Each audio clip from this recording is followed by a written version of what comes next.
ہمارے معاشرے میں بے نماز لوگوں کی، لم نکو من المصلین لوگوں کی دو قسمیں ہیں، دو طرح کے لوگ ہیں۔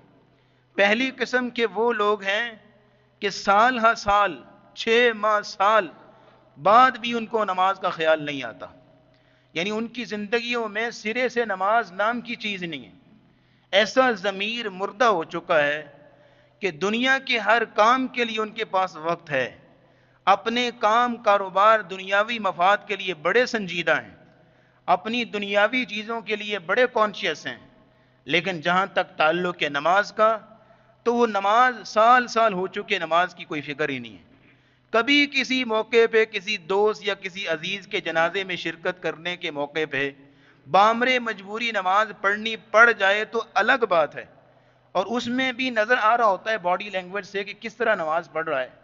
کیسے ہاتھ باندھے ہوئے جیسے پتہ نہیں کسی نے مجبوری میں زبردستی پکڑ کے کھڑا کیا ہوا ہے، وگرنہ ان کی زندگیوں میں نماز نظر نہیں آتی۔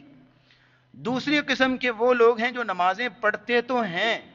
لیکن باقاعدگی نہیں ہے، ریگولر نہیں ہے، کبھی پڑھ لی کبھی چھوڑ دی، فجر پڑھی ہے تو ظہر کا کوئی پتہ نہیں، ظہر پڑھ لی ہے تو عصر کا کوئی پتہ نہیں۔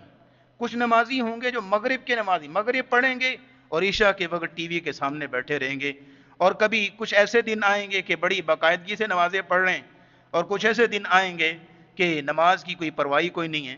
تو یہ دو قسم کے نمازی ہیں۔ اب دونوں قسم کے لوگوں کے متعلق آپ ذرا نوٹ کیجئے گا کہ اللہ رب العزت کے ریمارکس کیا ہیں ان دونوں کے متعلق، رسول اللہ صلی اللہ تعالی علیہ وسلم کے کمنٹس کیا ہیں ان لوگوں کے متعلق، اور سب سے بڑی بات یہ ہے کہ اللہ اور اس کے رسول کی نظر میں ان دونوں قسم کے لوگوں کی حیثیت کیا ہے، وہ ذرا نوٹ کیجئے گا۔ اب سب سے پہلے تو جو پہلی قسم کے لوگ ہیں کہ جن کی زندگیوں میں سال ہر سال، ان کی زندگی تو ہے لیکن ان کی زندگیوں میں نماز نام کی چیز نہیں ہے، ان کے بارے میں نوٹ کیجئے گا۔ اللہ رب العزت نے سورۃ الروم کی آیت نمبر 31 بیان کرتے ہوئے فرمایا،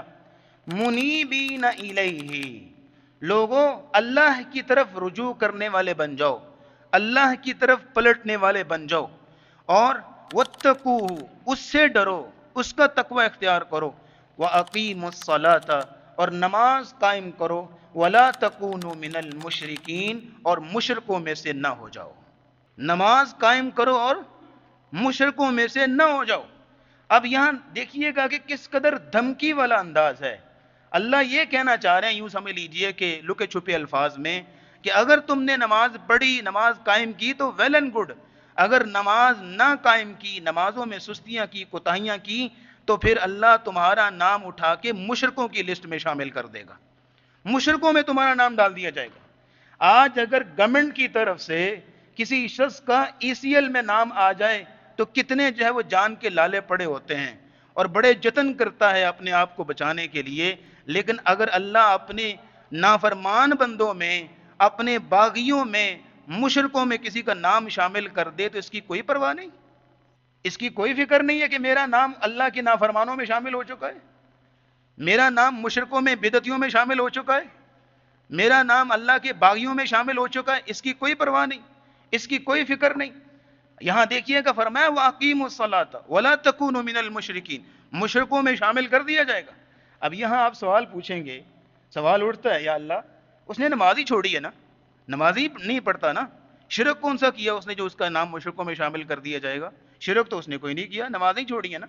تو سر اللہ کہیں گے کہ اس نے شرک ہی کیا ہے، جس کو شرک فی المحبت کہتے ہیں، شرک فی الاطاعت کہتے ہیں۔ کیا مطلب؟ اللہ کہتے ہیں کہ ایک طرف میری محبت تھی، ایک طرف میری اطاعت تھی، ایک طرف میرا حکم تھا، لیکن دوسری طرف اس کے کام کاروبار تھے، اس کی گپ شپ کی محفلیں تھیں، اس کے جو ہے وہ دنیاوی مفادات تھے،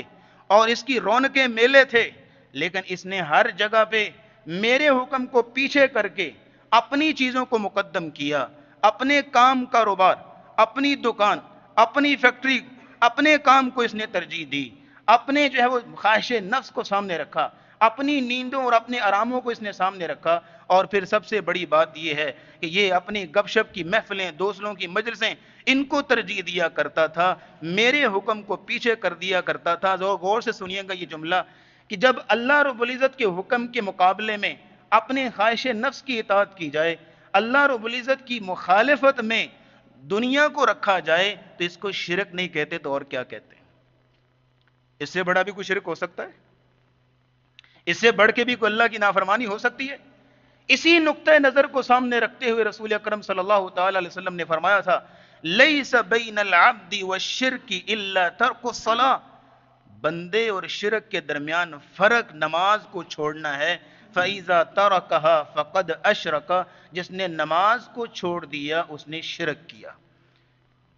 تو غور کر لیجئے، کیا اس مفہوم کی زد میں ہمارے معاشرے میں کون کون سے لوگ آتے ہیں کہ ہم اپنے بچوں کے معاملے میں، اپنے نوکری، اپنے کاروبار، دنیاوی مفاد کے معاملے میں، دوست، قوم، برادری اور اس طرح کی چیزوں کے بارے میں تو ہم بڑے کانشیس ہوں، بڑے سیریس اور سنجیدہ ہوں، لیکن اللہ کے حکم کی ہمیں کوئی پرواہ نہ ہو۔ اس لیے اس چیز کو سامنے رکھتے ہوئے ہمیں جو ہے وہ یہی اپنے معاشرے اندر یہ آواز بلند کرنا ہوگی کہ ہمارے معاشرے میں کم از کم ایسے لوگ نہیں پیدا ہونے چاہیے جو قیامت کو جہنم میں جلتے ہوئے یہ کہہ رہے ہوں، لم نک من المصلین، ہم نماز نہیں پڑھتے تھے۔